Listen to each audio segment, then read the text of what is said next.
नमस्कार दोस्तों, स्वागत है आपका हमारे चैनल पर। उत्तर प्रदेश में अमृत 2.0 योजना के तहत स्वच्छ पेयजल और सीवर सुविधा को लेकर बड़े लक्ष्य तय किए गए थे, लेकिन जमीनी हकीकत इन दावों से काफी पीछे नजर आ रही है। राज्य में पानी आपूर्ति की कुल 435 परियोजनाएं स्वीकृत की गई थी, जिन पर हजारों करोड़ रुपए खर्च होने हैं। लेकिन हैरानी की बात तो यह है कि अब तक केवल 309 परियोजनाओं पर ही काम शुरू हो गया है, यानी करीब 25% योजनाएं अभी कागजों में ही अटकी हुई है। इस योजना के तहत 45 लाख पेयजल कनेक्शन और 7,59,000 सीवर कनेक्शन देने का लक्ष्य रखा गया है, ताकि शहरों और कस्बों के लोगों को स्वच्छ पानी और बेहतर सीवर व्यवस्था मिल सके। कई जिलों में पाइपलाइन बिछाने का काम अधूरा है, तो कहीं टेंडर और एजेंसियों के चयन में देरी हो रही है। इसका सीधा असर आम लोगों पर पड़ रहा है, जिन्हें आज भी दूषित पानी पीने को मजबूर होना पड़ रहा है। कई इलाकों में सीवर व्यवस्था न होने के कारण गंदा पानी सड़कों पर बहता दिखता है, जिससे बीमारियों का खतरा बढ़ रहा है। सवाल ये भी उठ रहा है कि अब बजट स्वीकृत है और योजनाएं मंजूर है, तो फिर काम समय पर क्यों नहीं मिल पा रहा। अधिकारियों की लापरवाही, तकनीकी अड़चने और प्रशासनिक सुस्ती को इसकी बड़ी वजह माना जा रहा है। अमृत 2.0 जैसी महत्वाकांक्षी योजना का उद्देश्य शहरी जीवन को बेहतर बनाना था, लेकिन मौजूदा स्थिति में ये अधूरा लक्ष्य नजर आ रहा है। अगर समय रहते काम में तेजी नहीं लाई गई तो लाखों घरों तक स्वच्छ पानी और सीवर सुविधा पहुंचाने का सपना और पीछे खिसक सकता है। अब देखने वाली बात ये होगी कि सरकार इस देरी को लेकर क्या सख्त कदम उठाती है और कब तक जनता को इस योजना का वास्तविक लाभ मिल पाता है। झारखंड की राजधानी रांची सहित राज्य के कई जिलों में उस वक्त सियासी माहौल गर्मा गया, जब वाम दलों और उनसे जुड़े छात्र व श्रमिक संगठनों ने अमेरिका के खिलाफ जोरदार प्रदर्शन किया।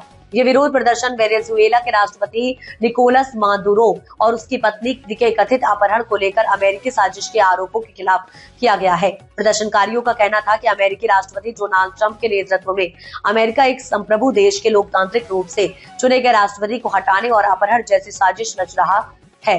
राज्य की सड़कों पर उतरे वामपंथी नेताओं और कार्यकर्ताओं ने हाथों में बैनर और तख्तियां लेकर अमेरिका विरोधी नारे लगाए और कहा कि वेनेजुएला की जनता के फैसले का सम्मान किया जाना चाहिए।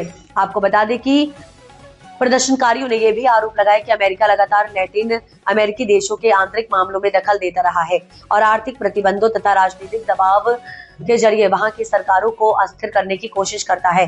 इस दौरान भारत सरकार की चुप्पी पर भी सवाल उठाए गए। वाम दलों का कहना था कि भारत को एक स्वतंत्र विदेश नीति के तहत ऐसे मामलों में खुलकर अंतर्राष्ट्रीय कानून और संप्रभुता के पक्ष में आवाज उठानी चाहिए। प्रदर्शन में शामिल छात्र संगठनों ने कहा कि यह सिर्फ वेनेजुएला का मुद्दा नहीं, बल्कि ये पूरी दुनिया के लिए एक चेतावनी है कि किसी भी ताकतवर देश को दूसरे देश की लोकतांत्रिक व्यवस्था से खिलवाड़ करने की छूट नहीं दी जा सकती। वहीं श्रमिक संगठनों ने इसे साम्राज्यवाद के खिलाफ संघर्ष बताते हुए कहा कि दुनिया भर के मेहनतकश लोगों को ऐसी नीतियों का विरोध करना होगा। प्रदर्शन शांतिपूर्ण रहा, लेकिन नारों और भाषणों के जरिए अमेरिका और ट्रंप प्रशासन के खिलाफ तीखा संदेश दिया गया है और वे इस मुद्दे को अंतर्राष्ट्रीय मोर्चा तक उठाने का प्रयास करेंगे। दिल्ली एनसीआर इस समय भीषण ठंड और घने कोहरे और खतरनाक प्रदूषण की तिहरी मार झेल रहा है, जिससे आम जनजीवन पूरी तरह अस्त व्यस्त हो गया। मंगलवार सुबह राजधानी दिल्ली का एयर क्वालिटी इंडेक्स 343 दर्ज किया गया, जो बहुत खराब श्रेणी में आता है और स्वास्थ्य के लिए गंभीर खतरा माना जाता है। ठंडी हवाओं और कोहरे की चादर ने पूरे इलाके को ढक रखा है, जिससे सड़कों पर दृश्यता बेहद कम हो गई है। इसका सीधा असर हवाई और रेल यातायात पर देखने को मिल रहा है, जहां कई उड़ानें देरी से रवाना हुई और अनेक ट्रेनों के समय में भी घंटों का इंतजार आ गया। सुबह के वक्त ऑफिस जाने वाले लोग और स्कूल जाने वाले बच्चे सबसे ज्यादा परेशान नजर आए, जहां तापमान में तेज गिरावट दर्ज की गई और कोहरे के कारण वाहन रेंगते हुए चलते दिखे।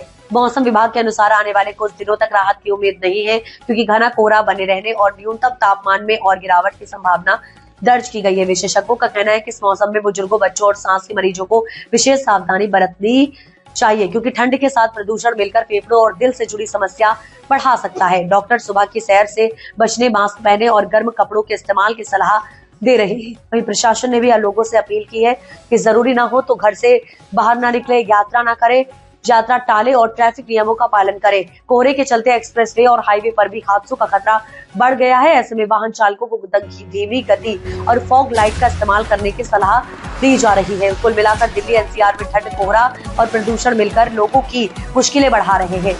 आपको बता दें, फिलहाल मौसम के मिजाज को देखते हुए आने वाले दिन भी चुनौतीपूर्ण नजर आ रहे हैं।